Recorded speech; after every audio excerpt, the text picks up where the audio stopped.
नमस्कार, मैं हूं नितिन वशिष्ठ और आपका स्वागत है हमारे शो परिवर्तन में। और आज हमारे साथ हैं देवी चित्रलेखा जी। आइए जानते हैं उनके इस सफ़र के बारे में, कैसे वो इस गौ सेवा में अपने जीवन को समर्पित कर रही हैं, कैसे लोगों को प्रेरित कर रही हैं, और उनका परिचय उन्हीं से सुनते हैं। नमस्कार चित्रलेखा जी, आपका स्वागत है हमारे शो में। धन्यवाद, बहुत बहुत धन्यवाद। देखिए, आपको सब जानते ही हैं, फिर भी हम आपके मुंह से आपका परिचय जानना चाहते हैं कि आप अपने बारे में क्या सोचती हैं। शास्त्र कहते हैं हमारा असली परिचय तो वैसे दासानुदास होता है। हम सब भगवान के दास हैं और उस दास के होने के नाते भगवान ने एक सेवा दी है कि उनके नाम को, उनकी श्रीमद् भागवत को जन जन तक पहुंचाना। तो श्रीमद् भागवत का वाचन करते हैं संपूर्ण विश्व में, जहाँ जहाँ अवसर मिलता है लोगों को सत्संग से जोड़ते हैं, प्रयास करते हैं कि उनके जीवन में कुछ ऐसा सुनाए जिसको सुन के उनके जीवन का तनाव दूर हो, उनके जीवन में शांति का अनुभव हो, और साथ साथ गौ माता की सेवा करते हैं। तो मेरे ख्याल से यही छोटा सा परिचय है। चलिए, आपने कहा कि आप सेवा करते हो और ये सौभाग्य ज़्यादातर भारतीयों को ही मिलता है, विदेश से कंपेयर करें तो एक भारतीय वैसे ही सौभाग्यशाली होता है कि वो भगवत गीता के इतने करीब रहता है। बिल्कुल। तो मैं इस भारतीय संस्कार के बारे में जानना चाहता हूँ कि भारतीय संस्कृति आखिर है क्या। देखिए, सबसे पहली बात तो हमें ये जाननी होगी कि ये जो भारतीय सनातन संस्कृति जो है, सनातन का मतलब ही होता है जिसका ना कोई आदि हो ना अंत हो, जिसकी ना कोई जन्म की तिथि हो ना उसके अंत का कोई परिणाम हो। तो ये हमें जानना होगा कि हमारे समाज में, हमारे विश्व में अगर सबसे पुरातन सभ्यता और संस्कृति कोई रही है तो वो सनातन संस्कृति रही है। सनातन संस्कृति में विशेषकर हमें कुछ देना सिखाया जाता है। जैसे आपने कहा, भारत में सेवा का अवसर कंपेयर टू अदर कंट्रीज ज़्यादा होता है। वो इसलिए होता है कि जब हम छोटे होते तभी हमारी दादी नानियाँ हमें सिखाती हैं कि गर्मी पड़ रही है, छत पे जाओ, एक पात्र में थोड़ा पानी रख दो, चींटियों के लिए दाना डाल दो, सुबह उठ के गाय को रोटी एक खिलाओ। तो ये संस्कार हमें बचपन से दिए जाते हैं और उसका परिणाम ये होता है जब हम किसी से मिलते, छोटा बच्चा भी हाथ जोड़ के राधे राधे, नमस्कार, या वो जिस भी धर्म संप्रदाय का हो, हाथ जोड़े जाते हैं। तो कहीं ना कहीं हमारी जो भारतीय सनातन संस्कृति है ये विनम्रता की संस्कृति है। ये हमें झुकना सिखाती है, ये हमें प्रेम देना सिखाती है। और हम सब बहुत भाग्यशाली हैं। श्रीमद् भागवत की मैं एक प्रवक्ता हूँ, तो उसमें स्पष्ट लिखा है कि देवता भी भारत में जन्म लेने के लिए तरसते हैं। यानी हम जिन देवताओं की आराधना करते हैं वो देवता भारतवर्ष में जन्म लेने के लिए प्रयास करते। तो आप सोच सकते हैं ये संस्कृति कितनी महान होगी। अगर देवता भी भारत में जन्म लेने के लिए तरसते हैं, लेकिन आज की जो युवा पीढ़ी है उन्हें भारत का मतलब ही नहीं पता। और आपसे बेहतर कोई नहीं होगा कि इस भारत शब्द का मतलब बता सके इस युवा पीढ़ी को, क्योंकि आजकल भारतीय कहने में लोगों को शर्म आती है। उसके बारे में, भारत जो शब्द है खोज के ऊपर बना, अध्यात्म के ऊपर बना, और उसी का सबसे ज़्यादा मजाक उड़ाया जाता है फिल्मों में और मेगा सिटीज़ में, बॉम्बे, बेंगलुरु, दिल्ली, जो वेस्टर्न कल्चर है। तो आपके द्वारा मैं चाहता हूँ कि आप भारत शब्द का क्या इम्पोर्टेंस है, क्या अर्थ है, वो बताएं। पहली बात तो देखिए, जो आप कह रहे हैं, अगर कोई व्यक्ति या युवा वर्ग अगर उनको लगता है कि भारत शब्द का वो मजाक या उसका विनोद करें, जिस भी व्यक्ति ने या जिस भी देश ने अपनी संस्कृतियों का मजाक उड़ाया है, कहीं ना कहीं उसका परिणाम बहुत ही ज़्यादा घातक हुआ है। अगर आपको लगता है कि आप एक ऐसी देश में जन्म ले रहे हैं जहां भारत को माँ कह के पुकारा जाता है, आप पूरे विश्व में कहीं भी, जब स्कूल हमारी प्रेयर्स होती हैं बचपन में, तो वहाँ पर प्रेयर्स के बाद हाथ उठा के कहा जाता है भारत माता की जय। पूरे विश्व की ऐसी कोई देश, कोई स्थान नहीं है। अमेरिका माता की पूछ रहा था आपसे, भारत माता की जय के लिए पूछ रहा हूँ। तो ये बहुत बच्चों को, युवाओं को ज़रूरी है भारतवर्ष की महत्वता को समझना। भारत माँ है क्योंकि हम उसको एक देवी के रूप में पूजते, एक माँ के रूप में पूजते। जैसे माँ जन्म से लेकर मृत्यु तक आपका सहयोग देती है, सहारा देती है। तो ये जो राष्ट्र है, हिंदुस्तान, इंडिया, ये सब बहुत बाद के नाम हैं। पहले श्रीमद् भागवत में लिखा है भारत वर्ष का नाम पहले अजनाव खंड था, लेकिन एक राजा हुए भरत राजा। उन भरत के नाम से उन्होंने इतना अच्छा राज्य संभाला कि प्रजा ने प्रसन्न होकर अपने राष्ट्र का नाम भारत रख दिया। तो भारतवर्ष की तब से ये नाम, तब से ये गौरवशाली जो शब्द है ये जुड़ा आ रहा है। मैं हमेशा कहती हूँ, जब मैं बाहर विदेश के कंट्रीज़ में जाती हूँ, पूछते हैं लोग आप इंडिया से आए हो, मैंने कहा कि मैं इंडिया से नहीं आई, मैं भारत से आई हूँ, क्योंकि भारत हमारी पहचान है, भारतीयता हमारी पहचान। आप कहोगे शब्द से क्या होता है, खासकर आज के युवा इस प्रश्न को ज़रूर करेंगे, शब्द से क्या होता है। शब्द हमारी मेंटलिटी पर, हमारी सोच पर बहुत बड़ा प्रभाव डालते हैं। हम उस शब्द को कैसे प्रेजेंट करते हैं एक ही, लेकिन अगर उसको आप भारत मान करके, तो अपने आप में आपके हृदय में एक राष्ट्रीयता जैसा आपको अनुभव होगा। तो अपनी चीज़ों से जुड़े रहना, अपने भारतीयता से, अपनी संस्कृति से जुड़े रहना युवाओं को बहुत आवश्यक है। भारतीय और हिंदू धर्म और अध्यात्म। जी। भारत मतलब अध्यात्म हुआ, अध्यात्म मतलब अपनी खोज हो गई, और हिंदू धर्म को अलग कर दिया जाता है हमेशा इसी बात से, बट हिंदू धर्म है अध्यात्मी। अब इसमें क्या जो डिफरेंस है वो आप बता सकते हो थोड़ा? देखिए, धर्म का मतलब क्या होता है? धर्म का मतलब होता है धारयति इति धर्मः, जो आपको धारण करके रखे, जो आपको संभाल करके रखे, जो आपको सही मार्ग पर चला करके रखे, जो आपको डिस्ट्रैक्ट ना होने दे, जो आपको मार्ग से भटकने ना दे, उसका नाम धर्म है। अब फिर बात आती है हिंदू धर्म, मुस्लिम धर्म, ईसाई धर्म इत्यादि इत्यादि, बहुत सारे इस विश्व में हैं। लेकिन जैसे होता है ना, एक माँ होती है, एक माता पिता होते हैं, उनके बहुत सारे बालक होते हैं, बहुत सारे बच्चे होते हैं, बेटा बेटियां होती हैं, वंश होते हैं। तो जितने भी बाकी संप्रदाय हैं धर्म में, वो सब शाखाएं हैं। ठीक। हिंदू धर्म, ये हिंदू नाम भी बाद में पड़ा है, हिंद में रहने के कारण हिंदू बन गया। हाँ, लेकिन हमारी संस्कृति है सनातन संस्कृति। ठीक। हम हिंदू से पहले हम सनातनी हैं जी। सनातनी होना हमारे लिए गौरव की बात है। और सनातन और अध्यात्म एक सिक्के के दो पहलू हैं। जी। अगर अध्यात्म को सनातन कहा जाए, सनातन को अध्यात्म, तो कोई इसमें अतिशयोक्ति नहीं, दोनों एक ही है। क्योंकि सनातन का मतलब है जो आपको जीने की कला सिखाता हो, और धर्म का मतलब भी यही है, जो आपको जीने की कला सिखाता हो। अध्यात्म का मतलब ये है वे ऑफ लिविंग, जैसे होता है ना आर्ट ऑफ लिविंग। आपको वही वे जानना है, आपको वो आर्ट जाननी है कि आप कैसे अपने जीवन को चला सकते हैं। लेकिन ये कोई बंधन नहीं है, बिल्कुल नहीं, बिल्कुल नहीं। मैंने कहा ना, धर्म संभालता है, धारण करता है, बांधता नहीं है। अगर धर्म बांध रहा है, इट मीन्स कि वो धर्म नहीं है। जैसे बहुत सारी रूढ़िवादिता। जी, मैं उसी के पूछ रहा था आपको कि बांधने की बात, धर्म के जी, और आज भी बंधे हुए मानते हैं, बिल्कुल है नहीं बंधन। बिल्कुल, रूढ़िवादिता का नाम धर्म नहीं है, अंधविश्वास का नाम धर्म नहीं है। धर्म बहुत ही लॉजिकल वे में हमें समझना होगा और बच्चों को समझाना होगा। जी। पहली चीज, आज के युवाओं को हर चीज का एक लॉजिक चाहिए। जी, तर्क। फर्स्ट क्वेश्चन इज व्हाई, क्यों मैं मंदिर जाऊं तो क्यों। वो तो अपने माता पिता से ही पूछते हैं आज के टाइम। वो करेगा क्योंकि उसका स्वभाव है, वो फोन भी चलाता है, उसमें एप्लीकेशन है, तो उसको जानना होता है। वो एक मेंटलिटी हमारी युवाओं की बनी है कि हमें हर चीज का लॉजिक चाहिए। तो क्या सनातन धर्म, अगर लॉजिक वे में हम देखें, तो क्या उसको 100% एग्जैक्टली हम सिद्ध कर पाएंगे कि हाँ ये एकदम सही है? बिल्कुल। उसके लिए हमको शास्त्र पढ़ने होंगे।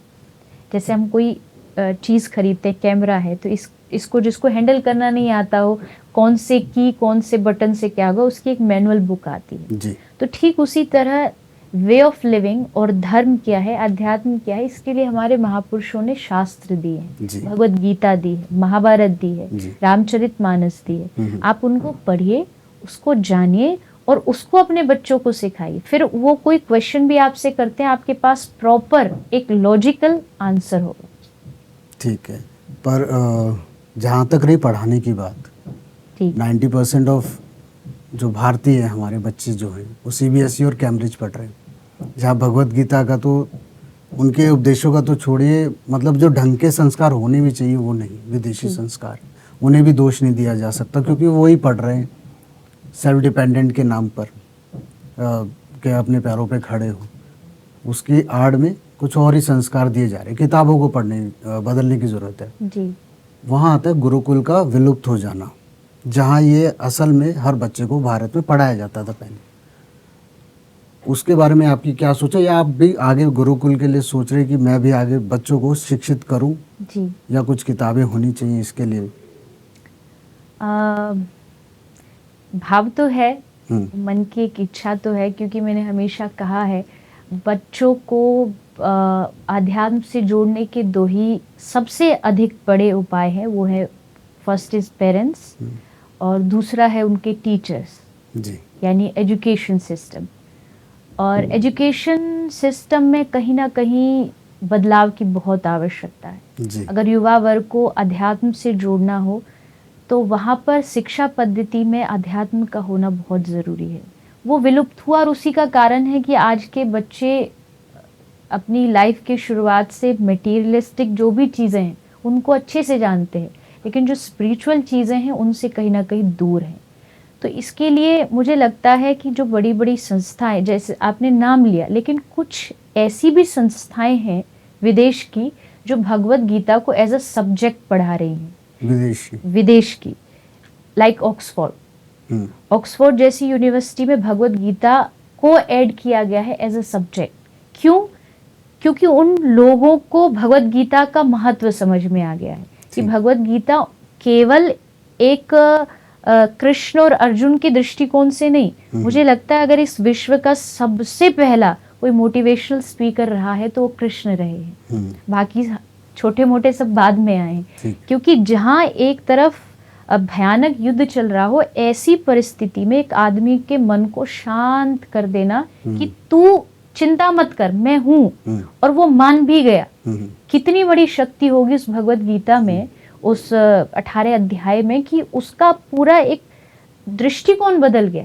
कुछ ही उसको सुनते ही उसने अपना धनुष उठा लिया और कि ठीक है, मैं अब युद्ध लड़ूंगा, मैं अब जीत के दिखाऊंगा।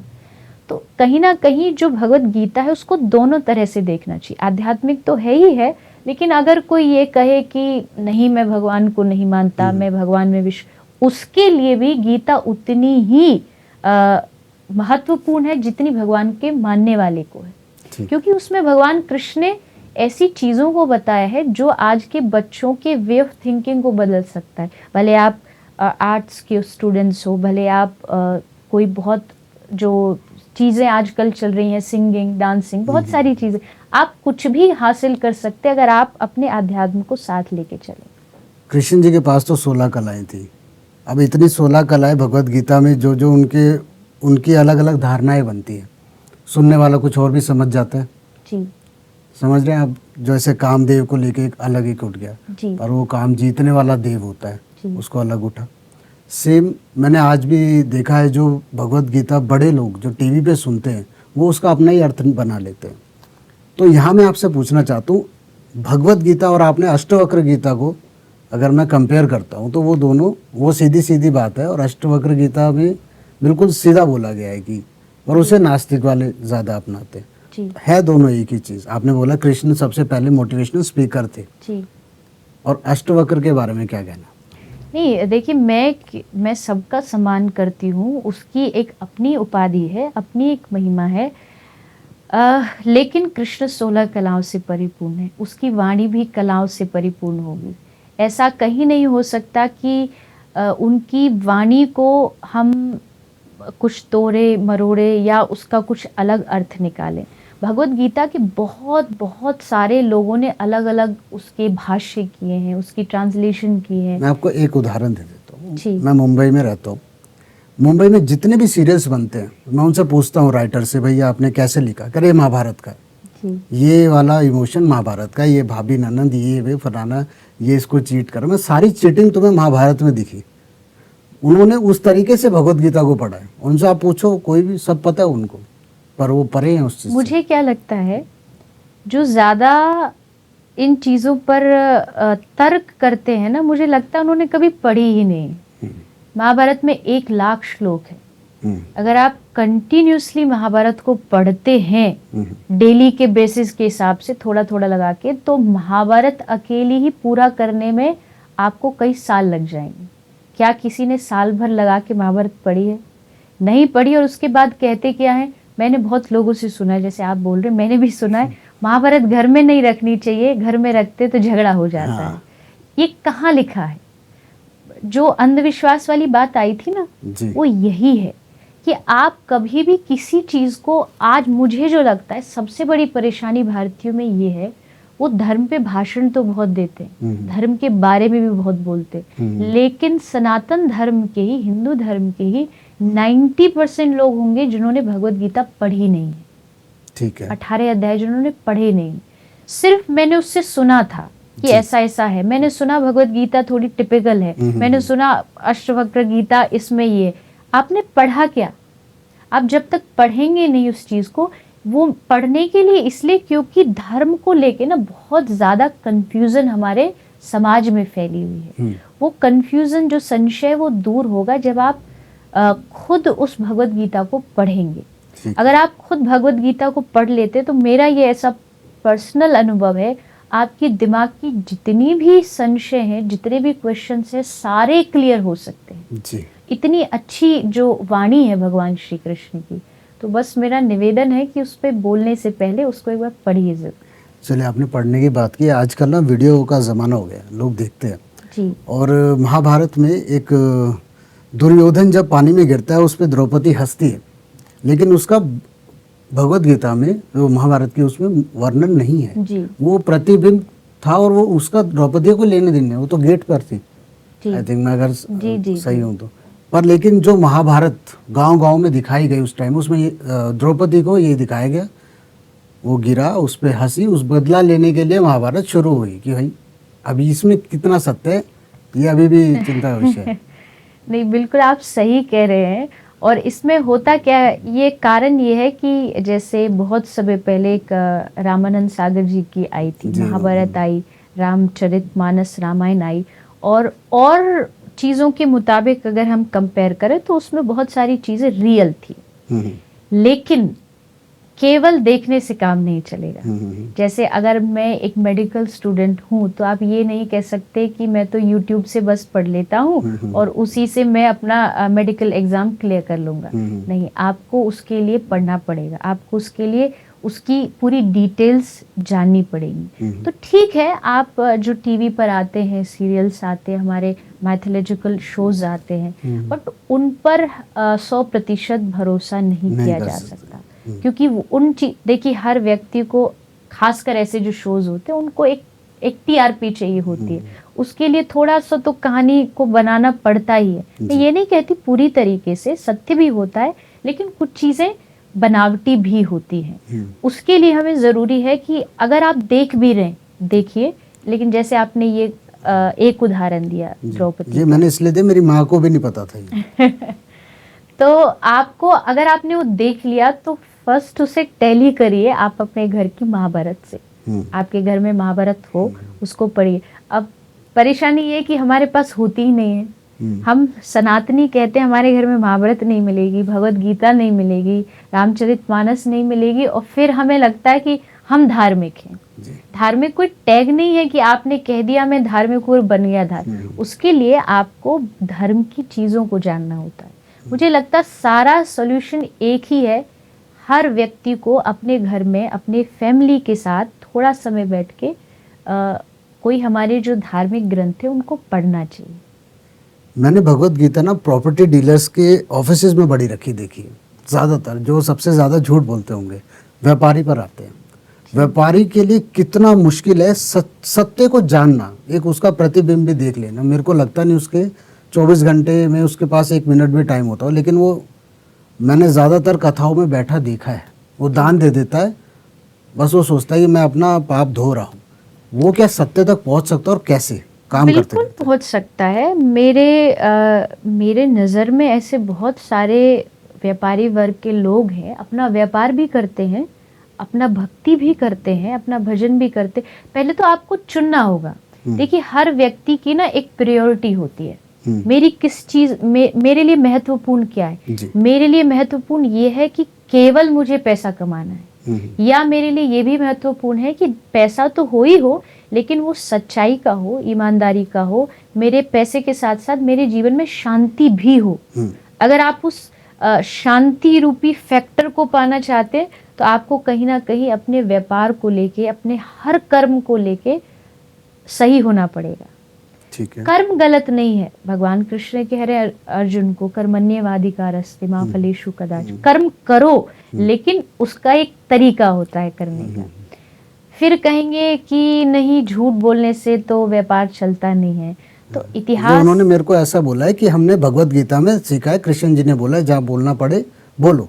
नहीं, भगवान कृष्ण ने कभी ऐसा वही तो पढ़ा नहीं। हाँ। हमने पढ़ा नहीं, बस बोल दिया। मैंने उससे कहा, उसने भी मान लिया, उसने तीसरी, ये चेन चल रही है। हाँ, मैं 10 झूठ से 12 बिजनेसमैन से मिला हूँ जो रख के बैठे, उनसे मैंने यही पूछा और वो यही कहते हैं, यही बताती है। मैंने कहा आपने पूरी पढ़ ली? लेकिन अगर वो अगर जानते होते तो हमारे भारतीय संविधान में लिखा है, जब आप कोर्ट में जाते तो पहले आपको भगवत गीता पे हाथ रखवाया जाता है। मैं जो कहूंगा सच कहूंगा, मीन्स कि वो इस बात की साक्षी है, मैं झूठ नहीं बोलूंगा। और अगर आप भगवत गीता का सहारा लेके झूठ बोल रहे हैं तो इससे बड़ा अधर्म कोई नहीं हो सकता। जैसे बहुत सारे लोग गंगा को लेके पाप करते हैं, गंगा पाप धोती है। हाँ, गंगा पाप धोती है। हम पाप कर लेते हैं, उसके बाद गंगा जी में डुबकी लगा लेंगे, खत्म हो। ऐसे पाप गंगा जी नहीं धोती। ऐसे पापों को ना गंगा जी स्पर्श करेगी ना कोई, तब तो यमराज जी आएंगे उनका परिणाम देने के लिए। गंगा पाप कब धोती है? गंगा पाप तब धोती है जब आपसे कोई हो गई गलती, पाप हो गया, अनजाने में आपको पता लग गया कि मैंने गलत कर दिया, अब मैं नहीं करूंगा, अब मैं पश्चाताप करूंगा, अब गंगा जी से जाके निवेदन करूंगा, हे माँ भूल हो गई, आगे से ध्यान रखूंगा। तब गंगा जी आपके पापों को क्षमा करती। भगवत गीता तब आपके अपराधों को क्षमा करती। अगर आप धर्म के नाम पर पाप करेंगे तो कोई भी धर्म हो, कोई भी संप्रदाय हो, आपको उस पाप से नहीं बचा सकती। पाप की बात हुई तो आज के कलयुग के पापों की बात कर लेते हैं। मैं नंदगांव गया जी, होली पे गया, लठमार होली जो भी पूरा वो फेस्टिवल होता है, और वृंदावन यूपी में पड़ता है, राइट जी। मैं दिल्ली का पढ़ा हुआ लड़का हूँ, मैं यूपी के लड़कों के साथ रहा हूँ। तो उधर ये बोलते हैं जी हमारे तो राधा कृष्ण है, ये मीरा है। तो गर्लफ्रेंड बॉयफ्रेंड के कल्चर को मिक्स कर दिया इन्होंने जी, कि कृष्ण जी तो ऐसे थे, ठीक है, उनकी तो इतनी गोपियाँ थी, गोपियाँ मीरा की भक्ति वो सब उन्होंने धो दिया, अपने दिमाग में एक अलग ही बना लिया। जी। आज की युवा पीढ़ी जो भगवत गीता को लेती है, मैंने 70 डॉक्यूमेंट्रीज बनाई है अपने करियर में, और ज़्यादातर मैंने मंदिरों पे ही बनाई है। तो मंदिरों में भी मैंने पता लग जाता नज़र का कि किस तरीके से क्या चल रहा है। तो उसके आड़ में कुछ गलत मेंटालिटी नहीं पैदा हो रही है, उससे मुझे पता है वेस्टर्नाइजेशन के चक्कर में ही हो रही है, पर इसमें अध्यात्म और धर्म को मिक्स किया जा रहा है। उसके बारे में आपको पता है? इसके बारे में पहले बिल्कुल बिल्कुल पता है। और जो आप बात कह रहे हैं ना, युवा जो आजकल ये राधा कृष्ण का नाम लेकर के गलत चीज़ों को फैलाते, उनसे बड़ा मूर्ख कोई दुनिया में नहीं है जो राधा कृष्ण के प्रेम को आज के संसारिक प्रेम से कंपेयर करता है कि उन्होंने भी तो किया था।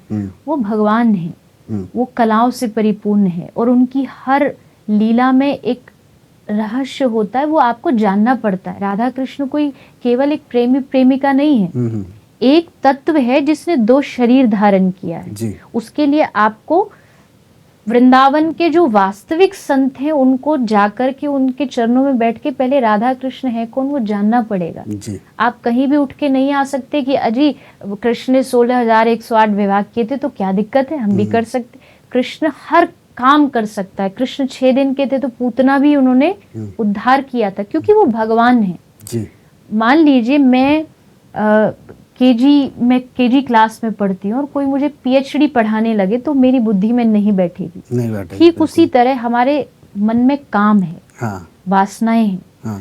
अब उस कामना वासना से भरे मन को अगर कोई राधा कृष्ण के शुद्ध प्रेम को समझाएगा तो वो नहीं समझ सकता, उसको वहां भी कामना ही दिखाई देगी। और ये सबसे बड़ा अपराध है कि अगर आप भगवान के नाम को लेकर के गलत चीजों को करते हैं, गलत चीजों को फैलाते हैं। ठीक है, भगवान श्री कृष्ण की कुछ लीला है, कृष्ण खुद कह रहे हैं, कृष्ण कह रहे हैं मैंने जो कहा वो मानो और राम ने जो किया वो करो, क्योंकि ये मेरी लीला अवतार है, ये मेरा मर्यादा अवतार नहीं, ये मेरा लीला अवतार है। यहाँ मैंने गीता कही है उसको मानो, राम जी ने जो जीवन में किया वो करो। लेकिन हम अपने बचाव के लिए भगवान को ले आते हैं, हम तो भगवान तक पहुंच नहीं सकते, तो भगवान को अपनी कैटेगरी में ले आते हैं कि भगवान ने ये किया, चलो हम भी ये कर देते। ये बहुत बड़ा पाप है और खासकर युवाओं को इससे बचना चाहिए, कभी भी भगवान के नाम को लेके गलत चीजों को ना करें। हम हमेशा ना युवाओं को बहुत टारगेट करते हैं कि युवाओं को बचना चाहिए, युवाओं को ये नहीं करना चाहिए जी, क्योंकि हमारी जो इंसान की जो शक्ति है, इंसान की हर एक की शक्ति काम पे है। काम का प्रभाव नीचे गया तो गलत चीज़ों में, संसार की तरफ गया, ऊपर गया तो अध्यात्म की तरफ, कुंडलिनी की तरफ करता है सेम पावर है। पर इसको गलत वे में, जैसे श्री कृष्ण जी पे, कामदेव पे, कामदेव वो है जो कामदेव से भी ऊपर थे श्री कृष्ण, वो भगवान हो गए जी, जिसने काम को जीत लिया वो कामदेव हो गया। बिल्कुल। अब ये तीनों चीज़ें ना क्लियर नहीं हो पाती है, या तो हम छुपा लेते, उसको छुपाते तो और बढ़ती है समाज में, घर के अंदर ही बढ़ती है, हमारा घर ही है ना देश। जी, तो ये जो मैं आपको कल्चर बता रहा हूँ राधा कृष्ण का, उसको जानने की अब किसी को पड़ी नहीं। वो कहते ठीक है बोल दिया, पूछना है नहीं, आपने बोला उन्हें जानना चाहिए। इसलिए मैं कह रहा हूँ आपको गुरुकुल खोलना चाहिए क्योंकि आप इसे उम्मीद है, बाकी तो अब उसमें वो कहते हैं हमें उसकी जरूरत नहीं है।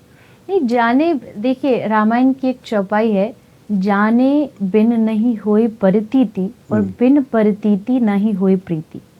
अगर मुझे किसी आदमी से प्रेम है तो पहले मुझे उसे जानना पड़ेगा, उसके गुण भी जानने पड़ेंगे, उसके अवगुण भी जानने। केवल गुण देखने से प्रेम नहीं हो सकता। अगर आप केवल गुण पर आधारित प्रेम करोगे तो आगे जाके धोखा मिलेगा, क्योंकि अवगुण तो दिखाई देंगे ही एक ना एक समय पर। मैं जैसा है, जैसा ये व्यक्ति है, इसके गुण अवगुण के साथ स्वीकार करता हूँ, तब आप प्रेम कर पाएंगे। तो उसको जानने के लिए भगवान का दर्शन होना बड़ी बात नहीं है। रावण रोज दर्शन करता था राम जी के, बुद्धि बदली। दुर्योधन रोज कृष्ण को देखता था, कुछ परिणाम नहीं आया। अर्जुन की बदल गई क्योंकि उसने कृष्ण को जाना, देखा नहीं। हम कहते हैं भगवान मिल जाए, एक बार दिख जाए, दिखना बड़ी बात नहीं, भगवान को जानना बड़ी बात है।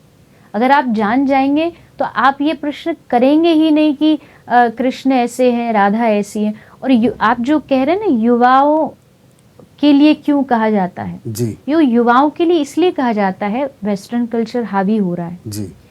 भारतीय जो सभ्यता है वो सिखाई नहीं जा रही बचपन से ही। अगर बचपन से माता पिता, बच्चे एक गीले मटके की तरह होते हैं, आप उनको जो आकार देना चाहे वो दे सकते हैं। अगर बचपन में थोड़ा सा उन पर ध्यान दिया जाए, जब वो फर्स्ट सेकंड थर्ड क्लास में होते हैं, उस समय अगर उनको थोड़ा अध्यात्म से जुड़ी चीजें बता दी जाए तो ये प्रश्न होगा ही नहीं। युवा नास्तिक नहीं है आज का। लेकिन आजकल के पेरेंट्स तो खुद ही बर्गर खाते हो, यही तो सबसे बड़ी बात है। जो युवा होते हैं वो हमसे कई बार आके बोलते हैं, मम्मी कहती है हनुमान चालीसा करो, खुद किटी पार्टी में जा रही होती है, कहाँ से करे। और फिर अगर युवा क्वेश्चन करता है, मान लीजिए जैसे मैंने कहा वाई, क्यों, आंसर ही नहीं है माता पिता के पास, टीचर्स के पास उत्तर नहीं है, तो आखिर तो वो बोलेगा ही ना कि अरे ये तो तुम्हारी ऐसी बात है, धर्म का कोई लेना देना नहीं। तो पहले जरूरी है बड़े लोगों को जानना। जब आपको पता लग जाए हाँ मेरे पास सारे सॉल्यूशन हैं, तब आप अपने बच्चों को बता सकते हो। इसकी जरूरत है शिक्षा पद्धति से और घर से। अर्जुन और दुर्योधन दोनों कृष्ण के आसपास, उपासना और साधना, इसमें फर्क और बता दीजिए इन दोनों के पॉइंट ऑफ व्यू से, उपासना और साधना। जी देखिए, साधन बहुत सारे हैं, योग भी साधन है, व्रत भी साधन है, योगी होते हैं, महर्षि होते हैं, याज्ञिक होते हैं ना। शारीरिक रूप से कष्ट जरूर होगा साधना में, बहुत सारी साधना हो सकती है, लेकिन जो उपासना होती है वो भक्ति का ही एक अंग होती है। मैं भक्ति राज्य से जुड़ी हुई है, इसलिए मैं भक्ति की बातें करूंगी। कई लोग साधना से जुड़े हुए, मन को साधा, बिल्कुल बिल्कुल साधना में कोई विशेष भेद नहीं है, लेकिन मेरा जो यहाँ जो पॉइंट ऑफ व्यू है वो ये है कि साधन जो है वो आपके शरीर के लिए होता है। साधना जो होती है विशेषकर आपके शरीर के नियंत्रण के लिए होती है। उपासना जो होती है वो आपके मन के नियंत्रण के लिए होती है। मन के नियंत्रण के लिए आपको उपासना करना बहुत ज़रूरी है। उपासना के बहुत सारे तरीके हो सकते हैं। कोई कीर्तन करके करता है, कोई माला जाप करके करता है, कोई मंदिर में बैठ के करता है, ध्यान लगा के करता है। तरीके अलग अलग हो सकते हैं, लेकिन अगर मन को स्थिर करना है तो उसके लिए उपासना का होना आवश्यक। राधे राधे पूरे वृंदावन में तो है ही राधे राधे। दिल्ली में भी मैंने सुना, बॉम्बे में भी सुन रहा हूँ, इस्कॉन मंदिर में भी हम सुनते हैं। राधे राधे का अर्थ बता दीजिए, अर्थ क्या है बेसिकली? ये मेरा क्वेश्चन नहीं है, ये आजकल बच्चे माँ बाप से पूछते हैं जो सत्संग में जाते हैं, क्यों राधे राधे बोलते हो? देखिए ये जो राधा नाम है ना, इसका अर्थ जानने के लिए ब्रह्मा, विष्णु, महेश, नारद जी और शनि देवता, ये सारे जो है ब्रज में वास कर रहे हैं कि हमें राधा रानी की कृपा प्राप्त हो जाए। एक बात, आज तक कोई शास्त्र नहीं बता पाया कि राधा नाम की महिमा क्या है। विशेषकर साधारण रूप में तो ये है कि हम कृष्ण की जो प्रियतमा है श्री राधा रानी, उनका नाम लिया जाता है, क्योंकि कृष्ण को हम प्रसन्न करना चाहते हैं। उनकी प्रसन्नता होती है राधा नाम। शास्त्र कहता है जब कृष्ण की प्रसन्नता हो तो उनको राधा बोल दो। ठीक है। राधे बिना श्री श्याम ही आधे। तो उनके बगैर आप कहीं भी आराधना करते हैं, जैसे नारायण भगवान के साथ लक्ष्मी है, राम भगवान के साथ माँ जानकी है, तो भगवान कृष्ण के साथ श्री राधा रानी है। लोग कहेंगे कि विवाह तो हुआ नहीं, विवाह तो रुक्मणी जी के साथ हुआ था। इस पर बहुत बड़े बड़े भाष्य लिखे गए, बहुत बड़े बड़े तर्क होते हैं इस बात पर, और बहुत ही ज्यादा डीप बात है इसको समझना कि राधा और कृष्ण जो है वो उनका, मान लीजिए भगवान श्री कृष्ण को अपनी ही आराधना करने का मन किया। हम किसी की आराधना करते, कृष्ण किसकी करेगा?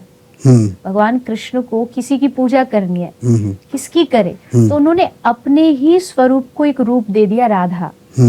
राधा रूप में वो इस पृथ्वी पर द्वापर में अपने साथ लेकर के आए और उन्होंने अपनी लीला लुप्त करके वो अपने धाम को वापस प्रस्थान कर गए। तो राधा जो है वो ब्रज की आराध्या है, कृष्ण ब्रज की आराध्य नहीं है। इस बात को हमें समझना होगा।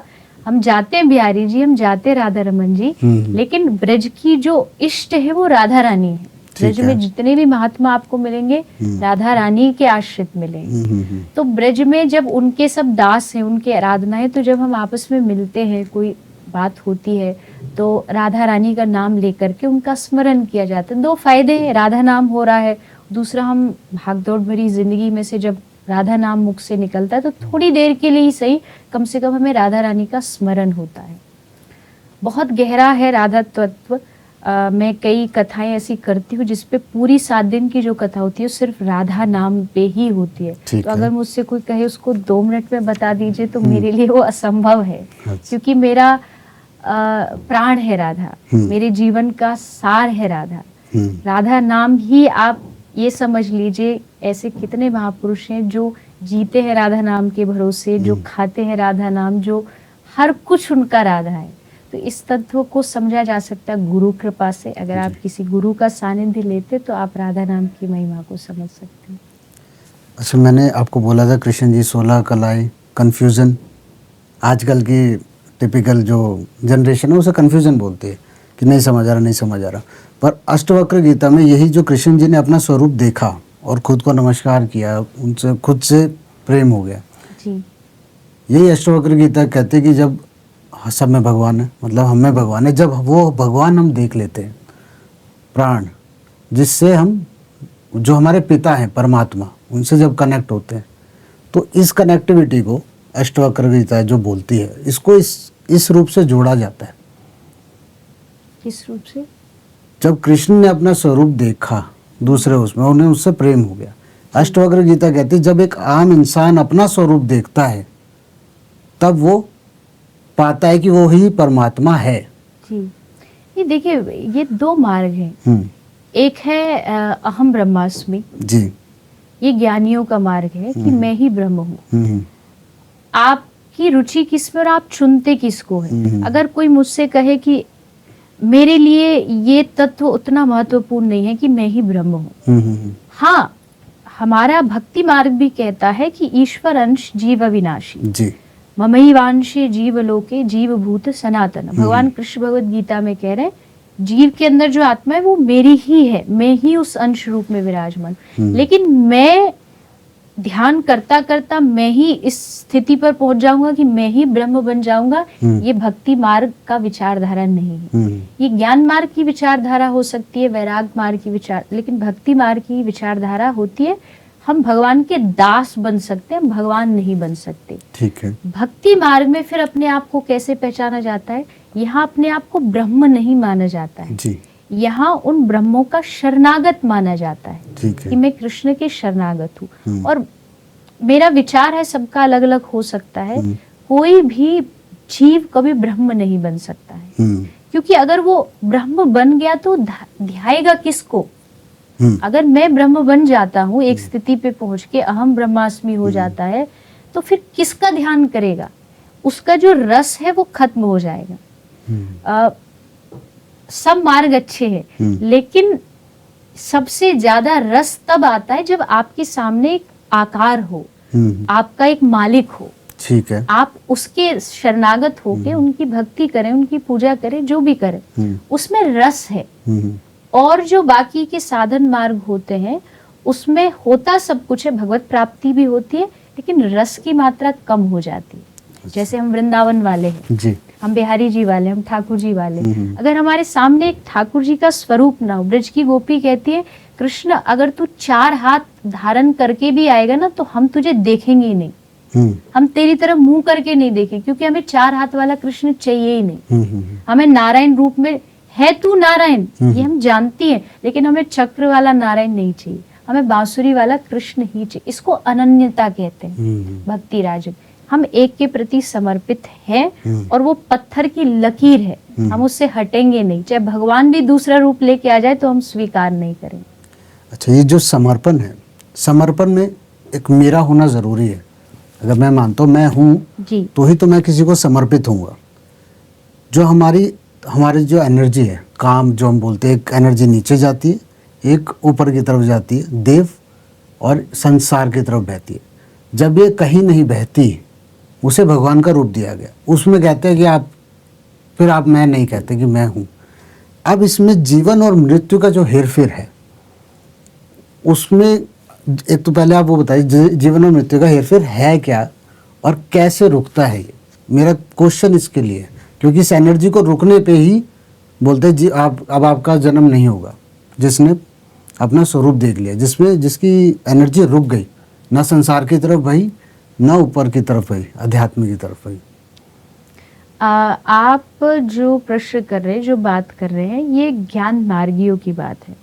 ज्ञान मार्ग में ये कहा जाता है कि जहाँ आप हर चीज से विरक्त हो जाते, विमुक्त हो जाते, वहाँ मुक्ति मिल जाती। मुक्ति, मोक्ष। भक्ति मार्ग मैं जिस मार्ग से हूँ वहाँ कहते हैं मुक्ति हूँ नॉन सी खारी लागे।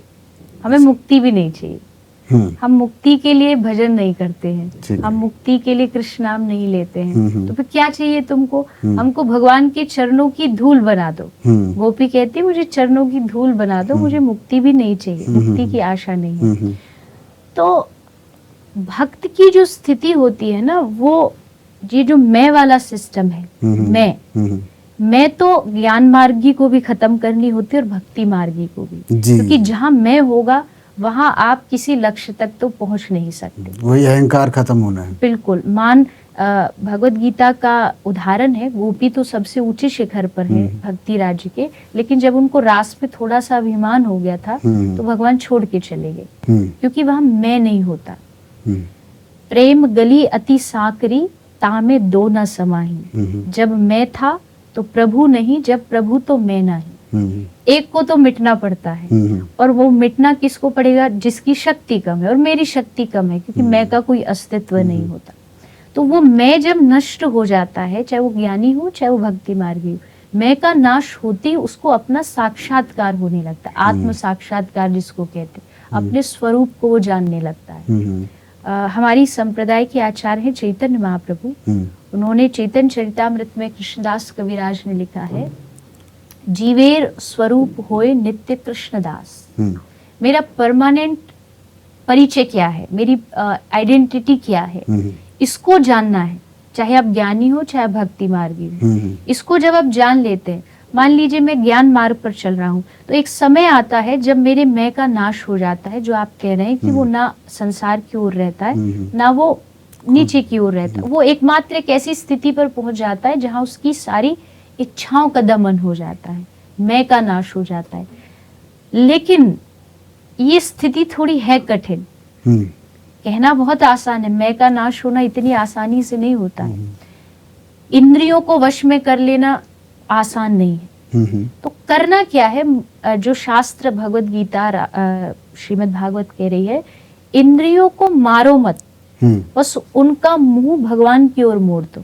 ठीक है, उनको दूसरा रास्ता दिखा दो। तो आपको इंद्रियां तो कहेंगी, आंख कहेंगी अच्छा देख, देखना क्या है, भगवत संबंधी चीजें देखनी है। जीभ कहेगी अच्छा खाना है तो ठीक है खाएंगे, लेकिन उसको भगवान को पहले अर्पित करेंगे, भोग लगाएंगे, उसके बाद ग्रहण करें। तो इंद्रियां मरेंगी नहीं, बस मुड़ जाएंगी भगवान की ओर। जैसे एक कथा आती है श्रीमद् भागवत में कालिया नाग की। कालिया नाग को इंद्रियों का प्रतीक माना गया। भगवान ने ब्रज में सबको मारा पर कालिया नाग को नहीं मारा।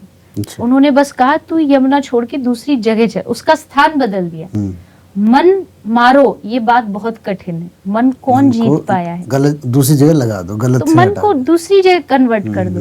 मन को एक जगह दे दो जहां वो उसको, मन की आदत है, इंद्रियों की आदत है, उसको कुछ चाहिए। आप उसको खाली नहीं रख सकते। अच्छा, मन को बिठा ही नहीं सकते एक जगह। बिठा सकते लेकिन उसको कुछ देना पड़े। जैसे बच्चा होता है ना, बच्चा जब ज्यादा शैतानी कर रहा हो तो माता पिता उसका ध्यान भंग करने के लिए अच्छा ले तू चॉकलेट ले, ये ले, इसको खा, खिलौना ले ले, ये बैठ। मन को उसी तरह कुछ देना पड़ता है। एक दूसरा तरीका और है, बच्चों को भगाओ, थक जाएगा, फिर शांत बैठ जाएगा है। लेकिन मन को वश में करना आसान है क्या? आसान अगर इस संसार में कुछ लोगों से ये कहा जाए आप आधा घंटा मन को एक जगह केंद्रित कर लीजिए, खासकर जो ध्यान मार्ग में निराकार का ध्यान बताया जाता है, आप एक बिंदु का ध्यान करिए। मान लीजिए एक टीवी स्क्रीन चल रही है, उस टीवी स्क्रीन पर वो ब्लैक है, एकदम खाली है, कुछ नहीं चल रहा। मैं आपसे कहूँ 3 घंटे बस इसको देखते रहो, अब बस आप नहीं देख पाएंगे। लेकिन वही अगर उस स्क्रीन में एक मूवी चल रही हो और आपसे कहा जाए 3 घंटे बैठो तो आप देख लोगे, एंटरटेनमेंट हो गया। वहां आपको वो चीजें दिखाई दे रही है कि एक चल रहा है, एक आ रहा है, एक खा रहा है, पी रहा है। ठीक उसी तरह भगवान भी निराकार ही है, लेकिन उन्होंने हमारे मन को एक जगह रोकने के लिए, मन को वहां पर एक एकाग्र करने के लिए एक रूप बना लिया कि मैं कृष्ण बन गया, मैं राम बन गया, मैं नरसिंह बन गया, अलग अलग अवतार। अब वो खेल भी रहा है, वो खा भी रहा है, तो वो हम अपने आप को से कनेक्ट कर पाते। जैसे कृष्ण एक ले लीजिए, कृष्ण को पूर्ण अवतार इसलिए कहा गया है क्योंकि बच्चों के साथ बच्चे हैं, युवानों को वो अपने जैसे लगते हैं, ज्ञानियों को ज्ञानी जैसे लगते। कृष्ण वैराग धारण करने पर आए तो पूरा यदुवंश नाश हो गया, एक बूंद आंसू नहीं बहाया। गृहस्थ बनने पर आए तो 16,108 विवाह कर लिए। तो ये कृष्ण की पूर्णता है और वो उन्होंने ली ही इसीलिए ताकि अपने मन को हम एक जगह उन तक रोक सके। कृष्ण जी गोपियों को बहुत प्रिय थे, उतने ही गोपियां भी प्रिय थी कृष्ण को। जब वो अलग हुए, गोपियों का हमेशा सुनता हूँ विलाप करती थी, नाराज रहती थी, याद कृष्ण जी भी करते थे। बिल्कुल, है ना? बिल्कुल, उन्होंने अपने भाई से बोला था जी, है ना? शास्त्र में स्पष्ट लिखा है, श्री कृष्ण को मथुरा में रोता हुआ उद्धव देखते हैं तो उद्धव ने कहा कि तुम उनको भूल क्यों नहीं जाते ब्रजवासियों को। तो कृष्ण ने कहा ठीक है तुम जाओ वृंदावन, उनसे जाके कहो, अगर वो भूल जाएंगे तो मैं भी भूल जाऊंगा। आप रोकिए और आप तो भगवान हो। तब प्रभु ने स्वयं कहा है, जो मेरे लिए रोता है मैं उसके लिए रोता हूँ, जो मुझे भजता है मैं उसको भजता हूँ। भक्त भगवान का ध्यान करते ही हम जानते, लेकिन भगवान भी अपने भक्तों का ध्यान करते हैं, उनको भी उनका ध्यान रहता है, वो भी उनके लिए रोते हैं। भागवत में सुदामा के लिए कृष्ण रोए हैं, पितामह भीष्म के लिए कृष्ण रोए और गोपियों के लिए कृष्ण रोए। ये 3 जगह पर श्री कृष्ण के अश्रु जो है वो दिखाई दिए। अच्छा, मेरे अब सिर्फ 2 प्रश्न और रह गए हैं जी। ये बहुत इंपॉर्टेंट प्रश्न है मेरे लिए। एक बार मीरा के नज़रिए से भक्ति क्या है? मीरा के नज़रिए से, क्योंकि मीरा की जो भक्ति है, या तो कोई करना नहीं चाहता, करना चाहता भी है तो कोशिश नहीं करता है कि अरे वो बहुत डिफ़िकल्ट बताई गई कि ये भक्ति नहीं होगी, क्योंकि समाज क्या कहेगा। आज के उसमें है ना भी, इंस्टाग्राम फेसबुक चल रहा है, पागल कहते हैं एक दूसरे को, बहुत एक दूसरे के जीवन में ताक झाक करते हैं। तो ये वाली जो नज़र थी मीरा पे उस टाइम भी थी। तो आज मीरा तो कोई मतलब आप सोच नहीं सकते कि मीरा वाली भक्ति करना भी चाहेगा तो एक बंद कमरे में, लेकिन किस खुल वो संसार नहीं बुला सकता कोई। तो मीरा की भक्ति थी क्या बेसिकली? कि मीरा के लिए भक्ति है प्रेम। मीरा ने क्या किया? मीरा ने प्रेम किया है श्री कृष्ण के साथ। प्रेम और भजन में कोई अंतर नहीं होता है, प्रेम और पूजा में अंतर है जी। हमें हमेशा ये कहा जाता है पूजा करिए, लेकिन प्रेम पूजा से बड़ा है जी। पूजा नियमों में बंधी है, प्रेम नियमों में नहीं बंधा। मीरा नियमों में नहीं बंधी। मीरा को बंधन में बांधने के अनेक प्रयास किए परिवार ने, ससुराल पक्ष ने, लेकिन मीरा, क्योंकि मीरा भक्ति है और भक्ति कभी बंधती नहीं है। जैसे एक नदी रास्ते में कितनी भी बाधाएं सबको तोड़ के आगे बढ़ती है। मीरा ने पूजा कम की, मीरा ने प्रेम अधिक किया भगवान से। और उसका कारण बचपन में उनकी माता ने उनको कह दिया कि तुम वर कौन है, तो इशारा कर दिया ये कृष्ण तेरे वर हैं। और तभी से मीरा उनके चरणों में लग गई। मीरा वृंदावन आई, मीरा द्वारिकाधीश गई और द्वारिका में समा गई। अगर एक स्त्री, अगर एक महिला भगवान की मूर्ति में जाके सशरीर समा रही है, तो आप सोचिए उसकी भक्ति किस स्तर पर होगी। आपने कहा कि मीरा जैसी भक्ति कलिकाल में कोई नहीं कर सकता। मीरा भी कलयुग में ही थी। मीरा का जन्म कलयुग में ही हुआ। आज जी, मीरा का जन्म भी कलिकाल में ही हुआ। आज भी मीरा जैसे भक्तों की कमी नहीं है। ऐसा मत समझिए कि आज अगर इस पृथ्वी पर भक्त नहीं रहेंगे ना, तो ये धरती टिकेगी नहीं। ये बची ही उनकी वजह से। लेकिन वो शायद उतना उजागर ना हो पाते हो। जब मीरा थी तब किसी ने उसको समझा नहीं, जहर दे दिया। आज मीरा के पद गाते हैं। जब हमारे पास कोई होता है महापुरुष, तब हम उसकी महत्वता को नहीं समझते। उसके चले जाने के बाद हम उनकी आरतियां उतारते हैं। जब भगत सिंह थे तो सूली पर चढ़ा दिए, आज सब कोई राष्ट्रभक्त बन जाता है। तो आज भी है, लेकिन थोड़ा गुप्त रूप से रहते, ज्यादा उजागर नहीं होते, क्योंकि कलयुग का प्रभाव थोड़ा सा अधिक है। पर मीरा की भक्ति अगर कोई करना चाहता है तो मुझे लगता है आप प्रेम करना सीखिए भगवान से। अगर आप भगवान को अपना बना लेंगे, आप भगवान से अपना कोई रिश्ता बना लेंगे, तो आपको भगवान की पूजा नहीं करनी पड़ेगी। जैसे अभी हमको कहना पड़ता है भगवान को याद करो। आपके घर के बच्चे हैं, आपके घर की बेटी है, कभी उसको याद करने के लिए आपको कहना पड़ा कि माला जपो, अपनी बेटी का नाम याद करो। क्यों? क्योंकि आपका उससे रिश्ता है, आप उसको अपना मान चुके हो, ये मेरा है। मीरा कृष्ण को अपना मान चुकी थी। और जब आप किसी को अपना मान लेते, तब आपको 24 घंटे उनका स्मरण होता है। आप बाहर भी रहेंगे तो भी आप फोन करके पूछेंगे ठीक हो, भोजन कर लिया, खाना खा लिया, सो गए, नहीं सोए। तो अगर मीरा जैसी भक्ति करनी है तो भगवान से एक संबंध बनाइए, एक रिश्ता बनाइए। वो रिश्ता बनते ही आपका प्रेम भगवान से अपने आप ऑटोमेटिक बन जाएगा। आपको फिर माला भी इतनी आवश्यक नहीं पड़ेगी, आपको दिन रात उनका स्मरण, उनकी याद होने लगेगी। सच्चाई हमेशा क्या कमज़ोर पड़ जाती है बुराई पे? बुराई ज़्यादा हावी हो जाती, क्योंकि ना आजकल राधा पे रिमिक्स आ गए, मीरा पे भी रिमिक्स आए। तो उन्होंने ना उनका पॉइंट ऑफ व्यू, मैं आपसे जो प्रश्न पूछ रहा हूँ ये युवा पीढ़ी के लिए पूछ रहा हूँ, क्योंकि आपकी बातें, महर्षियों की बातें पहुँच नहीं पा रही। दिक्कत ये है, उनके पास गाने पहुँच रहे बॉलीवुड के, जिसमें राधा एक डांसर को बना दिया जाता है, मीरा को कुछ और दिखा दिया जाता है, वेब सीरीज़ में दिखा दिया जाता है। और ये चीज़ें बड़ी ज़रूरी है क्लियर करने की। राधा, और एक तो पता नहीं कौन इन्हें अलाउड करता है, वो तो अलग ही विषय है। और युवा पीढ़ी उसी को फॉलो करती है। तो आजकल मैंने देखा है मुंबई में लड़कियां हैं, मीरा नाम बोलते हैं, रख लेती है अपना पेट नेम। तो पूछा जाता है क्यों, तो कह रही वो किसी स्टार से इन्फ्लुएंस होकर रखती है। असल मीरा नहीं पता, असल राधा नहीं पता। तो इसलिए मैं पूछ रहा हूँ कि सच्चाई दबती रहेगी बुराई से और जीत भी होगी। देखिए कुछ युग का धर्म भी होता है, जैसे हम जानते हैं सतयुग, सनातन संस्कृति में 4 युग हैं, अभी कलयुग है। कलयुग में पाप बढ़ेगा ही, इसको कोई रोक नहीं सकता क्योंकि युग धर्म है। लेकिन उसको थोड़ा सत्संग से, महापुरुषों के संग से उसको थोड़ा बैलेंस किया जा सकता है। ठीक है। जैसे समझाया जा सकता है, उन तक अपनी बात पहुंचाई जा सकती है। पूर्ण रूप से हम बदल नहीं सकते लोगों को। कृष्ण थे तब भी शिशुपाल था, बुरी सोच वाले लोग तब भी थे, आज भी और आगे भी रहेंगे, क्योंकि ये सृष्टि 2 लोगों से, अच्छाई और बुराई से मिलकर के चलती है। लेकिन शर्त यह है कि दोनों का बैलेंस होना चाहिए। खत्म कभी बुराई नहीं हो सकती। अच्छा। झूठ कभी खत्म नहीं हो सकता।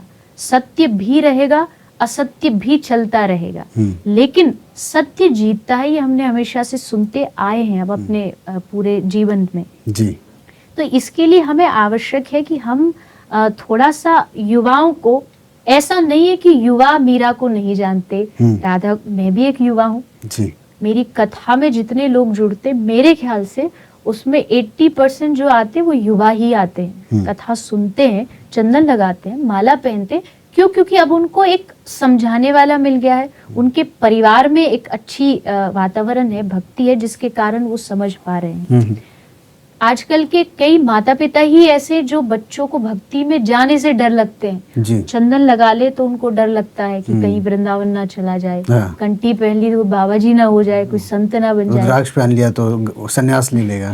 तो ये भी माता पिता को सोचना चाहिए कि अगर आपका बच्चा राष्ट्रभक्त बन रहा है, कृष्ण भक्त बन रहा है, तो ये आपके लिए प्रसन्नता का विषय है।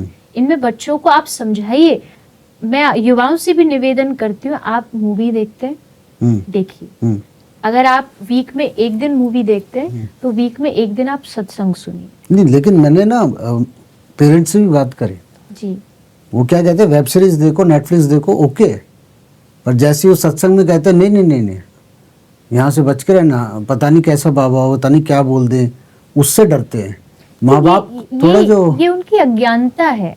अगर वो चाहते हैं, ये तो वही वाली बात हो गई, सब चाहते हैं एक भगत सिंह पैदा हो पर मेरे घर में ना हो, हाँ, पड़ोसी के घर में हो। हाँ, बिल्कुल। तो फिर कहाँ से राष्ट्रभक्त? जब आप चाहेंगे ही नहीं कि मेरे घर में एक राष्ट्रभक्त पैदा हो, मेरे घर में एक संत पैदा हो, भक्त पैदा हो, तो कहाँ से होगा?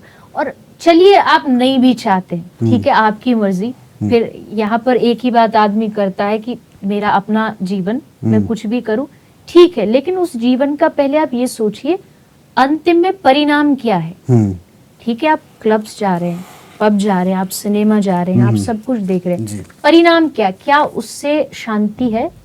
क्या जीवन में आप पूरी तरह से सेटिस्फाइड हैं? आप उन लोगों के जीवन को खोल के देखिए, वो भीतर से खोखले हैं, परेशान हैं, उनके चारों ओर से डिप्रेशन घेरा हुआ। क्यों युवा आज के समय में डिप्रेशन क्यों बढ़ रहा है? आज से 10 साल पहले शायद कोई डिप्रेशन नाम की बीमारी को जानता ही नहीं था, कुछ होती भी है, बड़ी रेयर बीमारी होती थी, और आज ये घर घर में है। छोटे छोटे बच्चे, युवा बच्चे, पढ़ाई नहीं हुई तो डिप्रेशन।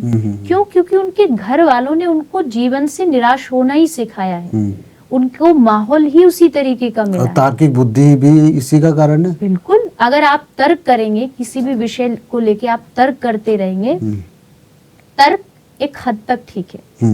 जैसे आप स्टूडेंट लाइफ में कुछ चीजों को अपनाते हैं क्योंकि टीचर ने कहा, आप उस पर तर्क नहीं करते। ठीक है। फॉर एन एग्जाम्पल, नाइफ एक शब्द है, नाइफ की जो स्पेलिंग शुरू होती है के से शुरू होती है, जबकि अगर आप उसको प्रोनाउंस करेंगे तो नाइफ तो एन से शुरू होनी चाहिए। हाँ, लेकिन हमने कभी टीचर से ये कहा नहीं कि नहीं मैं तो एन ही बोलूंगा। अच्छा, ये आप किसी का उदाहरण दे रहे हो? आपके साथ भी हुआ? नहीं मेरे साथ भी हुआ नहीं, लेकिन उदाहरण दे रही हूँ मैं। हाँ। कि हम कई चीजें ऐसी हैं, हमने कभी टीचर को ये नहीं कहा A B C D, D बाद में क्यों, मैं तो D से शुरू करूंगा, मेरा मन। तो यहाँ मेरा मन नहीं चलता। अच्छा, लेकिन ये भी एक चीज शुरू हो गई है आजकल ना, जो बाबा इंग्लिश में दे रहे ना, भगवत गीता पे डिलीवर कर रहे हैं इंग्लिश में जी। तो नेटफ्लिक्स वाले पेरेंट्स वो कहते देखो ये क्या चक्कर है, ये मतलब समझ रहे हो, हिंदी का इतना मतलब गंदा प्रभाव मानने लगे हैं पेरेंट्स, बच्चे में डिलीवर कर रहे हैं, पढ़ो बाहर जाना, अच्छा इंग्लिश में बोल रहा है, इसको सुनो। तो वही भगवत गीता जो है अभी इंग्लिश में जो बोलता है, मतलब वही रुझान वही है अंग्रेज़ों की तरफ ज़्यादा, पेरेंट्स का, बच्चों का तो है ही है। इस चीज़ को सुधारा जा भी सकता है कि नहीं, या हमें इंग्लिश सीखनी पड़ेगी, आप लोगों को सीखनी पड़ेगी, वो बताओ। नहीं, देखिए इंग्लिश सीखना गलत नहीं है। हम्म, अगर मुझे अपने धर्म का प्रचार पूरे विश्व में करना है तो मुझे ज़्यादा से ज़्यादा भाषाओं का नॉलेज होना चाहिए, मुझे ज़्यादा से ज़्यादा फिलॉसफीज के बारे में पता होना चाहिए। विदेश में ना, अपने बिल्कुल, देश में नहीं। अपने देश में मान लीजिए कोई, जैसे आपको पता हो इस्कॉन एक टेम्पल है जी। एसी भक्ति वेदांत प्रभुपाद जी का, आप देखो वहाँ कितने सारे फॉरेनर्स हैं जी। भक्ति से जुड़े हुए, उनके लिए प्रभुपाद जी ने इंग्लिश में गीता ट्रांसलेट कर दी। जी। यहाँ तक बात ठीक है, लेकिन जब बात अपने धर्म अपनी संस्कृति से जुड़ी आती है, बहुत सारे बच्चे ऐसे आते हैं या माता पिता आते हैं बड़े गर्व से कहते हैं हिंदी नहीं आती इसको, ये तो इंग्लिश में ही बात करते। ये खतरनाक है, ये प्राउडली बोलते हो। ये खतरनाक है, क्योंकि आप जिस देश में रहते हैं, आप जिस थाली में खाते हैं, उन्हीं के लिए आप कहते हैं कि मुझे, आप दूसरे देशों को देखो, आप चाइना को देखो, कितने गर्व से कहते हैं। वहाँ का प्रधानमंत्री तक जब स्पीच देता है अपनी भाषा में देता है, तो हम क्यों नहीं, कोई नहीं समझ रहा है तो उसका सॉल्यूशन वो ढूंढ लेगा, जैसे हम ढूंढते हैं जब उनके स्पीचेस को हमें सुनना होता है। हाँ। तो उसके लिए अगर आपको नॉलेज बढ़ाने के लिए, अपने धर्म को बढ़ाने के लिए जानना है, वो गलत नहीं, लेकिन उसके कंपैरिजन में अपने भाषाओं को, अपनी संस्कृति को अगर आपका मांगते हैं, वो गलत है। चलिए, अब गाय गौ सेवा तो चलिए गौ सेवा जो ना आज के टाइम में जो आज की पीढ़ी कर रही है, जी। दो चीज़ों से कर रही है। एक तो पॉलिटिकली चल रही है गौ सेवा जो हम टीवी पे देखते हैं, एक दूसरी 3 सेवाएं बेसिकली, 2 भी नहीं है। दूसरी सेवा जो एक डरा हुआ आदमी कर रहा है, मेरे ग्रह ठीक हो जाए, चारा खिलाना है, वो बोला जाता है। जी। तीसरी सेवा जो असल सेवा होती है, जैसे आप कर रहे हो, वो कोई नहीं करता है, वो हमें नहीं मिलता है कोई देखने में। और ये खासकर शहर में ज़्यादा गायें, आपके यहाँ तो आप इलाज कर रहे हो, वहाँ उसका कोई रेख देख नहीं है, जबकि वहाँ ज़्यादा होना चाहिए था। तो ये विभाजन क्यों है? या तो मानसिकता की गलती है, या ये पता ही नहीं है लोगों को कि असल में सेवा है क्या, गौ सेवा, और हैं सारे गौ रक्षक। पहली जो 2 आपने गिनाई ना, वो सेवा है ही नहीं। जैसे आप किसी को कहें कि मिलिए इनसे, ये कौन है? ये बहुत ईमानदार चोर है। हाँ। ये शब्द दोनों साथ में हो ही नहीं सकते, या तो वो चोरी होगा या ईमानदारी होगा। तो या तो वो सेवक ही होगा, या फिर वो पॉलिटिशियन ही होगा कि भाई मैं तो पॉलिटिक्स के लिए ही कर रहा हूँ, मैं तो राजनीति के लिए ही कर रहा हूँ। तो आपको पहले सेवा को समझना होगा। सेवा किसी पुण्यों के लिए भी नहीं करनी चाहिए। मैं तो यहाँ तक कहती हूँ, आप कह रहे ग्रह शांति, ये तो है ही नहीं, पुण्यों के लिए भी नहीं। मैं, भगवान ने मानव बना के इस धरती पर भेजा हूँ, और इंसान का धर्म है दया जी। सबके प्रति दया भावना, सबसे बड़ा धर्म दया बताइए। मैं सेवा कर रहा हूँ इस नाते, ताकि मानवता जीवित रहे, ताकि भगवान को कभी ये ना लगे मैंने इसको मानव बना के भूल कर दी, गलती कर दी। वो होती है वास्तविक सेवा, और उसी का ही परिणाम सफल होता है, अच्छा होता है।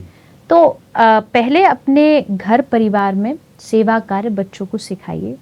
खासकर जैसे आपने शहरों का नाम लिया, जिन चीज़ों से आपको लगता है गाय को परेशानियां होती हैं, उन चीज़ों का थोड़ा बचाव करिए। घर में गाय संबंधी वस्तुओं का उपयोग करिए, जैसे गाय का दूध, गाय का घी, क्योंकि उसी से हमारे बच्चों में भी खाने से, अब तो साइंस भी मान चुका है कि भोजन में अपनी एक वाइब्स होती है जी। पर वही वाली बात हो गई ना, जब हमारे भारतीय संस्कृति कहती थी कि 3 गुण है, प्याज लहसुन मत खाओ, सतोगुण रजोगुण तमोगुण, तो हमने कहा अरे ये तो पुरानी रूढ़िवादिता है। जब साइंस ने कहा कि हाँ वाइब्स होती है, वाइब्रेशन होती है खाने में, तो हमने कहा हाँ बिल्कुल होती है, गुड वाइब्स बैड वाइब्स होती है। बात वही है हमारे धर्म की, उसको बस शब्दों को घुमा के फिरा के कह देते तो हम आकर्षित हो जाते कि हाँ सही कह रहे हैं। हाँ। तो ऐसा नहीं होना चाहिए। हमारे ऋषि मुनि भी बहुत बड़े साइंटिस्ट थे, अगर उन्होंने कहा है कि गाय के घी का उपयोग करो, गाय का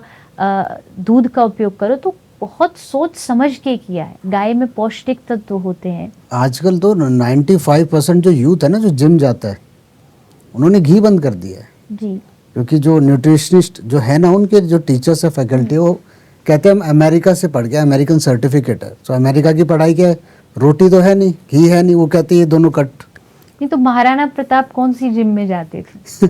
शिवाजी राव कौन सा प्रोटीन पीते थे? लेकिन उन्होंने कितने बड़े बड़े युद्ध जीते। और आप उनका जीवन पढ़िए, महाराणा प्रताप के जीवन में एक गाय के लिए बचपन में जब छोटे थे वो बादशाह के खिलाफ खड़े हो गए, तुम गाय मारोगे तो हम नहीं करेंगे। तो ये हमारी जो पुराने जो लोग थे उनकी जो शक्ति थी वो गाय के घी से ही होती थी।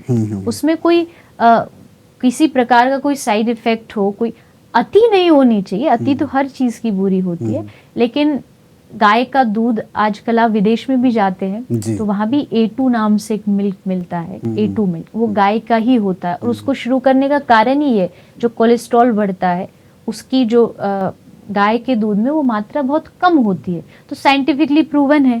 तो अगर अब आप उस चीज को नहीं अपनाते तो इसका मतलब तो आप फिर वेस्टर्न कल्चर की रूढ़िवादिता में पड़े हुए हैं। बिल्कुल, जो हमारा भारतीय इतिहास यही बोलता है कि ब्रेन, आंखें, घी से और आंते जी सब कुछ ये क्लियर करता है। और पहले के समय में कहाँ इतनी बीमारियां होती थी बताइए? पहले के समय में कहाँ ऐसे रोग होते थे? कितने हॉस्पिटल्स थे, कितने स्पेशलिस्ट बुद्धि थे? नहीं थी ना पहले, डिप्रेशन पहले यहीं से तो आया। हर चीज थी। पहले शारीरिक परिश्रम था, शुद्ध खान पान था, गाय का तत्व हम उपयोग में करते थे। अब वो धीरे धीरे सारी चीज नष्ट हो गई। भले कोई कहता हूँ मैं जिम जाता हूँ, मैं ये करता हूँ, लेकिन जो शक्ति हमारे पुराने काल में हुआ करती थी वो कहाँ है आज के समय? आज के बच्चों में वो फुर्ती कहाँ है? कोई गेम्स बाहर खेलने जाते नहीं, एक सोफे पे बैठे बैठे बस मोबाइल में ही सारा उनका खेल हो जाता है। तो बहुत ज़रूरी है, अगर हम देश का एक अच्छा भविष्य चाहते तो उसके लिए गाय की सेवा, गाय की रक्षा और अपने बच्चों के बौद्धिक क्षमता को बढ़ाने के लिए गाय से जुड़ी चीज़ों का, दूध इत्यादि का उपयोग होना चाहिए। तो आपके लिए गौ सेवा असल में युवा पीढ़ी जो 18 से 25 साल के बीच में है उन्हें आप समझाएं कि असल में गौ सेवा है क्या?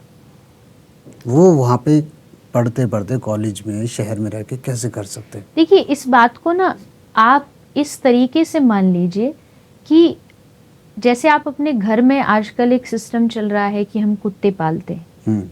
क्यों? हमें उनसे प्यार है जी। तो अगर आपको उनसे प्यार हो सकता है, मैं उसके विरोध में नहीं हूँ, आपको जीव से प्यार है, लेकिन फिर आपको गाय से प्यार क्यों नहीं है? फिर आपको बकरे से प्यार क्यों नहीं है? क्योंकि ये भी मैंने पूछा उनसे तो कह रहे जगह नहीं है पालने की। नहीं, बात जगह की बिल्कुल भी नहीं है। जगह दिलों में होनी चाहिए। होता क्या है, आदमी के पास सब है, गांव में से गाय क्यों निकल गई? गांव में तो जगह भी है, स्थान भी है, लोगों ने भैंस रख ली, बकरियां रख ली, लेकिन गाय को घर से निकाल दिया। गाय आज कटी इसीलिए रही है क्योंकि घर से नहीं, वो दिलों से निकली। तो युवाओं को मेरा यही निवेदन है, ज़्यादा मैं ये तो नहीं कहूँगी कि आप भी पूरा 24 घंटे सेवा करो, शायद मेरी ये बात कोई माने भी ना, लेकिन इतना तो आप कर सकते हैं। आप 6 दिन अपने काम करते हैं, पढ़ाई करते, जॉब करते, एक दिन वीक में एक दिन आप किसी आसपास की कोई भी गौशाला हो वहां जाइए, अपने हाथ से जीवों की सेवा करके देखिए, आपको खुशी मिलेगी। आज के समय में वेस्टर्न कल्चर जिसकी हम बात करें वो भी अब धीरे धीरे वीगन की ओर बढ़ रहा है। पशुओं को कैसे मीट फ्री डाइट कैसे होनी चाहिए। तो अगर भारतीय इस बात का संदेश दे दें कि मांस न खाने से या जीवों की सेवा करने से कितना बड़ा परिणाम आता है, तो मुझे लगता है कि संपूर्ण विश्व के लिए जो भारत धर्मगुरु था वो इसीलिए ही था क्योंकि भारत के लोगों ने हर जीव से प्यार किया, हर जीव को दया भावना से देखा है।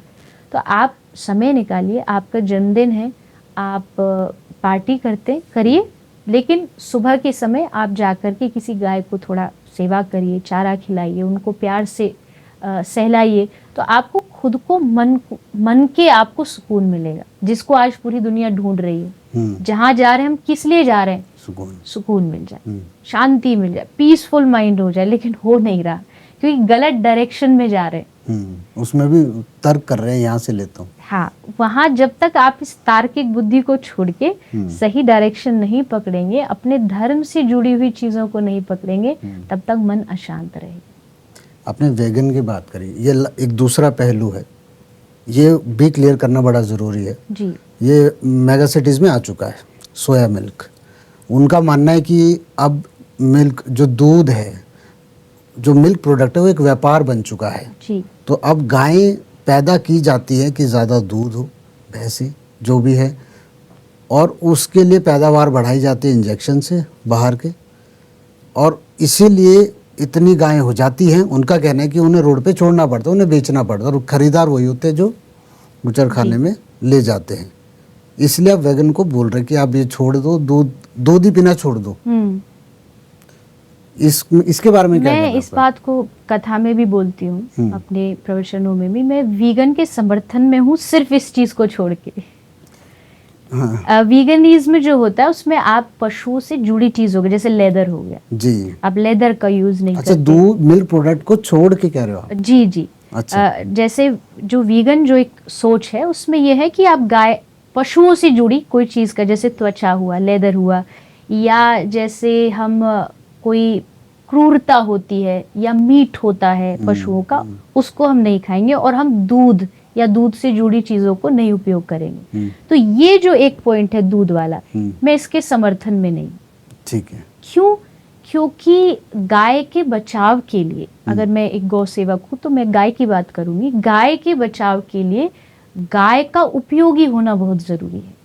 अगर गाय उपयोगी नहीं होगी तो एक किसान भी उसे घर में क्यों रखेगा? उसका कोई तो लाभ होना चाहिए। और गाय का दूध ऐसा नहीं, आप कई वीगन जो लोग रहते हैं वो कई बार तर्क भी देते हैं कि आप गाय का दूध खुद पी जाते हो, उनका बच्चा कैसे पिएगा? देखिए, प्रकृति ने ना हर चीज बहुत सिस्टमेटिक ढंग से बनाई है। नेचर का ये सिस्टम है कि पहले आप जो है उस बछड़े को दूध पिलाएंगे, थोड़ा जो जब उसका पेट भर जाएगा आप उसे अलग कर देते हैं, फिर आप स्वयं उसको अपने घर के लिए उपयोग करते हैं। अगर आप उस गाय का पूरा दूध बछड़े को ही पिला देंगे तो वो बचेगा नहीं। अगर डेली अगर आप उसको पूरा दूध पिलाते रहेंगे तो उसको शारीरिक रोग बहुत हो जाएंगे। प्रकृति ने बहुत सोच समझ के सिस्टम बनाया है। अच्छा, लेकिन वो ना अभी क्या वो अलग तरीके से दिखाते हैं इसको, कहते कि बच्चे की माँ को बछड़ा दिखाया जाता है तब वो दूध देती है, आंसू आते हैं, ये सब कहानी चलती है। ये कहानियां गलत है। इन कहानियों को हमें हर चीज सत्य नहीं हो सकती, हर चीज अच्छी नहीं हो सकती। तो वीगनिज्म अच्छी चीज है, लेकिन गायों को उपयोगी लाने के लिए हमें गाय के दूध, गाय के गोबर, हम अपने यहाँ गौसेवा धाम में गाय के मूत्र, उन सब से जो भी ऑर्गेनिक जो चीजें होती है, खाद होती है, पेस्टिसाइड्स बढ़ रहे हैं आजकल, उसके लिए हम गाय की खाद का उपयोग करते हैं ताकि लोगों को उससे प्रेरणा मिले और उस चीज़ को कम किया जाए।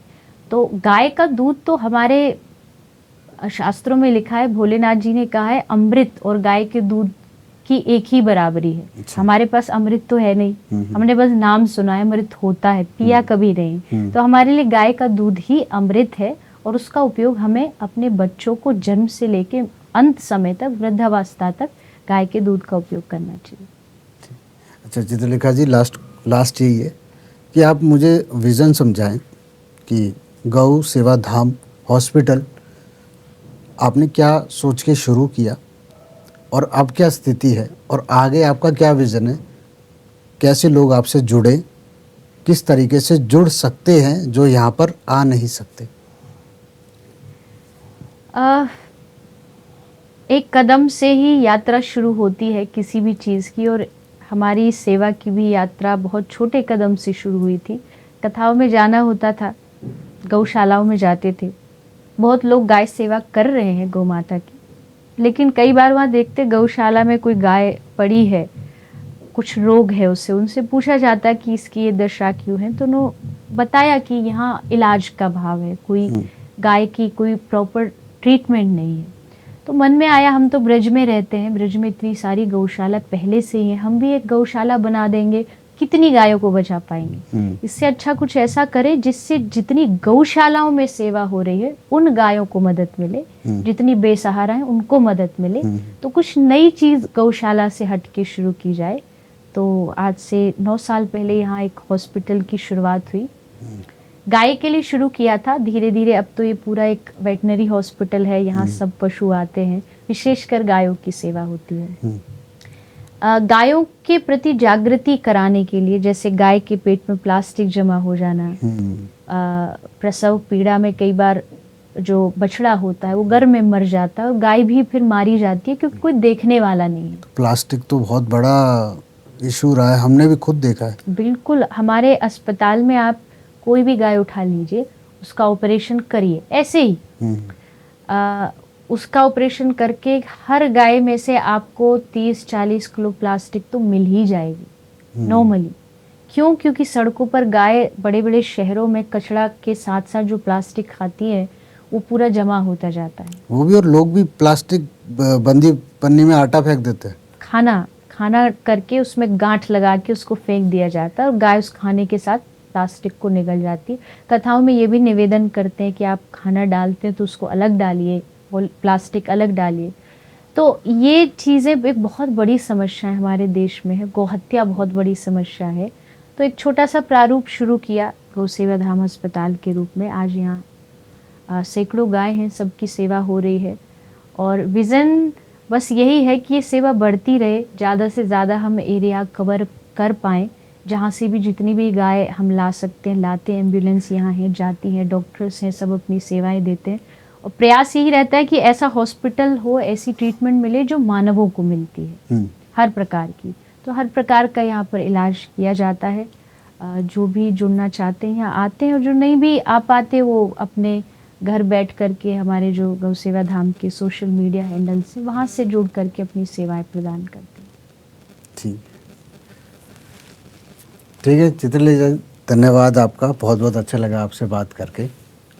तो ये थी देवी चित्रलेखा जी और हमने जाना कि गौ सेवा धाम जो कि पलवल हरियाणा में है, आप ज़रूर इधर आइएगा, देखिएगा कि असल में गौ सेवा होती क्या है।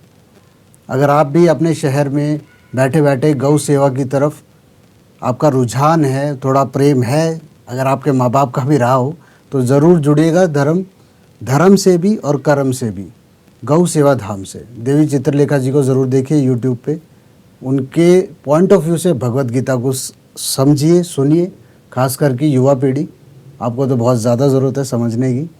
और हमारे इस इंटरव्यू से शायद बहुत कुछ क्लियर हो पाया होगा, नहीं हो पाया तो आप इधर ही आके देवी जी से डायरेक्ट मिल सकते हैं और अपने प्रश्नों का उत्तर ले सकते हैं। तो ये मैं था नितिन वशिष्ठ, आपका धन्यवाद।